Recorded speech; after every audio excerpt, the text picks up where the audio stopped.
Weeks na lang lalabas na si baby. Excited ka na ba, B? Oo naman.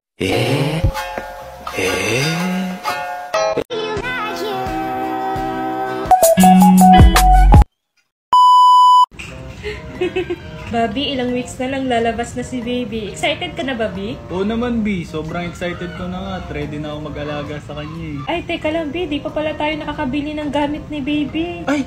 Oo nga no. Wait lang, maglilist muna ako ng mga bibiliin natin. Bibili tayo ngayon. Ay naku, wag na, B. Gamitin mo na lang si Sisi app. Lahat ng itatanong mo doon, sasagutin niya. Hey Sisi, please give me the list of things that we will buy for our newborn baby.